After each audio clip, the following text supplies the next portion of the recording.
আমরা চেষ্টা করেছি আমাদের দলটাকে সেইভাবে গড়ে তুলতে, নিয়ন্ত্রণ করতে। আমরা আশা করি এই দলের হাতে আল্লাহ যদি দেশ পরিচালনার দায়িত্ব দেন, এখন আমরা দল নিয়ন্ত্রণ করেছি, আমরা ইনশাআল্লাহ দেশও নিয়ন্ত্রণ করতে পারব। আমরা যখন নিজেরা ঘুষ খাবো না, যখন চাঁদা দাবি করব না, যখন আমরা দখলদারিতে যাব না, তখন আশা করি বাকি সকলে বার্তা পেয়ে যাবেন এবং সকলের কান খাড়া হয়ে যাবে। এরপরে আমাদের সংগঠন হোক অথবা যে কোনো নাগরিক হোক, যদি এর কোনো ব্যত্যয় ঘটে, তার জন্য সত্যিকারের প্রয়োগ করার মতো আইন থাকবে ইনশাআল্লাহ। এখন আইন আছে, তার প্রয়োগ নাই। যে আইনটা আছে এইটারও যদি প্রয়োগ থাকতো, সমাজের দুর্নীতি, সমাজের দুর্বৃত্তপনা 10 ভাগের 1 ভাগে নেমে আসত। এটারও তো প্রয়োগ নাই। তা আবার প্রয়োগ আছে উল্টা প্রয়োগ। আপনি মারা গেছেন, আপনার ছেলে হবে আপনার হত্যা মামলার আসামি। মেরেছে সরকারের দুষ্ট বাহিনী অথবা গুন্ডারা, আপনার ছেলেকে করবে খুনের মামলার আসামি। 15.5 বছর এগুলো হয় নাই? আমাদের লোক হত্যা করে আমাদেরকে এই মামলার আসামি বানিয়েছে। সম্মানিত ভাইয়েরা, এই দুনিয়ায় 100% ন্যায় বিচার নিশ্চিত করা অসম্ভব। একটা মানুষ তার চেষ্টায় কিংবা নির্দেশে 100 মানুষ খুন করা হয়েছে, আপনি তাকে ফাঁসি কয়বার দেবেন? আপনি এখানে আর ফাঁসি বাড়াইতে পারবেন? একবারে বেশি পারবেন না। কিন্তু আল্লাহ তাআলার কাছে জাহান্নামের শাস্তির বিভিন্ন স্তর আছে।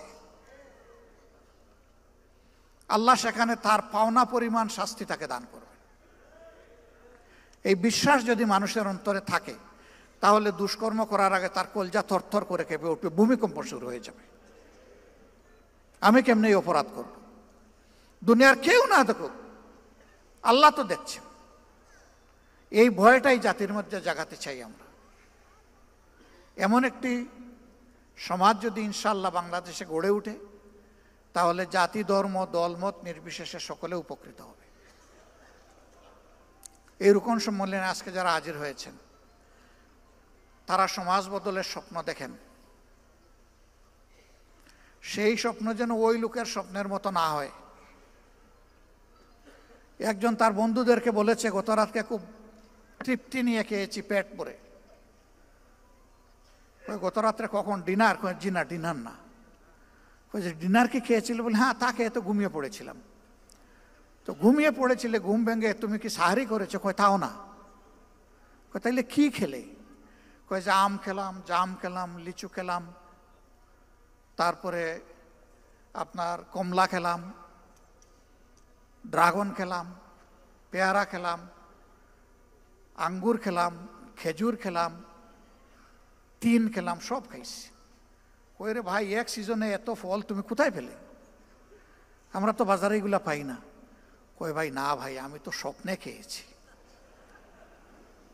আচ্ছা, স্বপ্নে যে তুমি খেলে, তো আমটা কোন কোয়ালিটির ছিল? কই না, এগুলা দেশে কিছু ভালো ছিল, কিছু পোকাও ছিল, কিছু মিষ্টিও ছিল, আবার কিছু টকও ছিল। কয় থামো, আর বলতে হবে না তোমাকে।